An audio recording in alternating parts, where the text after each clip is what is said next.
One take, one take. This is NBA One Take featuring yours truly, Pretty Boy Lakers. This is NBA One Take for your head. NBA One Take for your brain. Coming to you live from my home. This is NBA One Take, March 14th, 2024. For me, it's only 3 games for the docket. 3 games on the docket.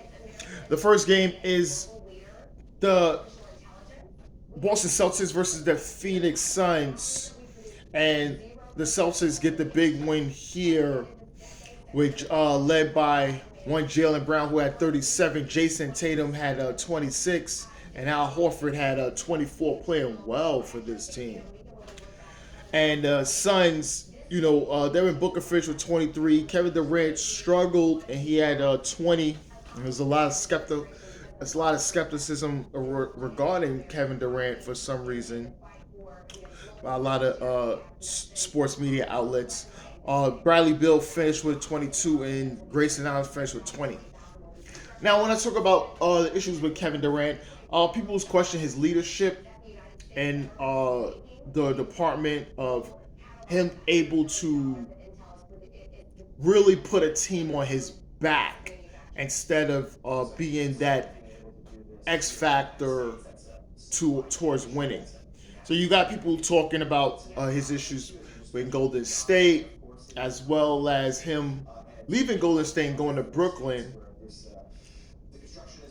as a raise of a lot of concern in regards to him.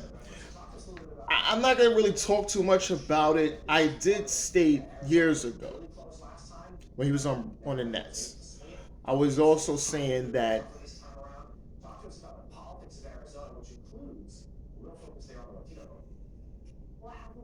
I said Kevin Durant at times has to prove that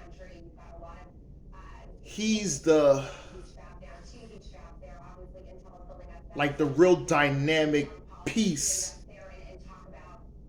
Mainly just hoard the workload, right? So you can say, well, look, Kevin Durant on the team, no matter how second best the other person is, he's good enough to get you 50 wins, right? So I said that, and the reason why I said it when he was on the Nets. When the second season he was on the Nets, is the first season he was out with Achilles, and the second season I was like, yeah, he got Kyrie, and he had Kyrie, and then they made the move for James Harden, and the guys went down, and I'm like, this is when he's supposed to do it, because I'm gonna tell you something. If they beat the Bucks, I always said they beat the Bucks, they would have smoked. They would have smoked Atlanta without without Kyrie Irving. They would have smoked them, and then they went to the finals against the Suns, and I think they would beat the Suns too. And then I think that would have wrote Kevin Durant's story a lot differently, and that's what a lot of people was alluding to say. But I have no issues with KD. He's just an all-time great player. He does his thing. I understand a little skepticism when they talk about it, because they always want to compare him to LeBron and others, right? But I see both sides. And then he'll say, yeah, look, you guys don't know basketball and things like that. But he has to understand. I think he has to understand what they really mean, and then he could take it to what he want to feel. Okay, the next game of the night is the LA Clippers beating the Chicago Bulls. Good win for them, led by Kawhi Leonard, who had 27. Paul George finished with 28. Bones Highland had a double-double, playing well. He had 17 and 11. And Norman Powell off the bench finished with 18. They was playing without James Harden, but they was already rolling. They was already gonna roll, and especially taking down the Bulls, who's really struggling this season. DeMar DeRozan had 21. Nikola Vucevic had 19.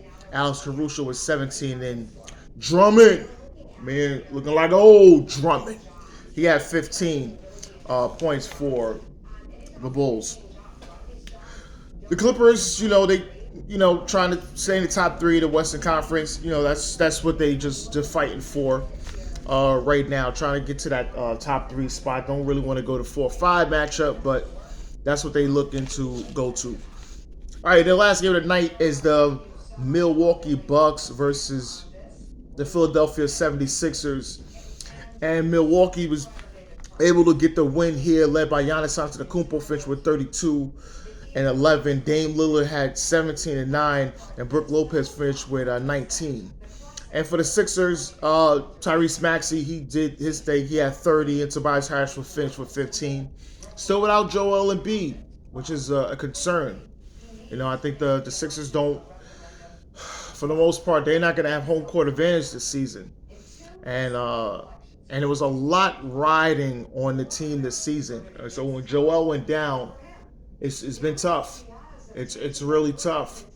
And I wanted, man, it's going to be tough because he needs to come back and get some games under his belt to get that rhythm going. Because the Sixers are struggling without him, even with the new guys. And he needs to gel with those new guys because possibly if you gel with those new guys and you catch a little hot streak, you probably could sneak a team. If you're the 6th spot or the 5th spot, you could sneak a team and be able to and possibly upset one of those top 3 in that first round. So that's just to keep an eye on that. But this is NBA One Takes Pretty Boy Laker, and I'm out.